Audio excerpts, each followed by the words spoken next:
Di sisi lain, terlihat seseorang yang sedang terbaring dalam keadaan kritis, tulang belakang retak, tulang rusuknya patah, dan mengalami pendarahan internal yang luas, dan orang itu adalah Guru Yang, orang yang mencoba menghentikan Seyong, agar Suyun dan Sujung dapat melarikan diri dari Seyong.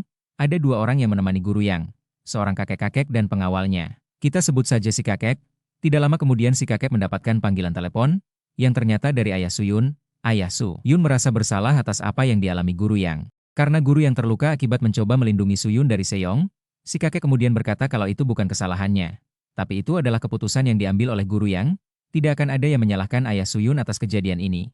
Si kakek juga meminta ayah Suyun agar kejadian ini tidak mengganggu ayah Suyun. Setelah selesai menelpon, si kakek menyuruh si pengawal untuk memanggil Jang Yol. Mendengar nama itu membuat si pengawal terkejut. Sepertinya orang bernama Jang Yol. Sangat berbahaya. Di sisi lain, Presiden ke-21 yaitu ayahnya Sujung. Sangat terkejut mendengar kabar kalau anaknya Direktur Departemen Pendapatan yaitu Hyun, sudah mati terbunuh. Termasuk para polisi dan tentara yang melindunginya juga dibunuh semuanya. Ayah Sujung kemudian menyuruh komisaris untuk membawa ayah Hyun dan melindunginya dengan ketat. Dan jangan biarkan dia melakukan kontak apapun. Komisaris itu hanya dapat menuruti semua perintah dari ayah Sujung.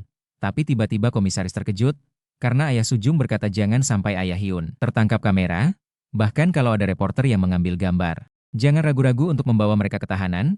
Ayah Sujung berniat membungkam media, karena tinggal 2 hari lagi pelantikan presiden, dan dia tidak mau kalau berita tersebut tersebar ke masyarakat. Walaupun komisaris itu awalnya ragu-ragu, tapi ketika ayah Sujung akan menaikkan jabatannya, si komisaris pun mematuhi semua perintah ayah Sujung. Di sisi lain, di tengah kota muncul Seyong, yang membuat semua orang ketakutan, dan berlarian pergi menjauh dari Seyong. Bahkan saat Seyong berhenti di halte untuk menunggu bis, supirnya yang takut akan Seyong tidak berhenti tapi malah menambah kecepatan bis itu. Mau tidak mau, Seyong pun menghentikan bis itu secara paksa, dan berkata kalau dia hanya butuh tumpangan saja.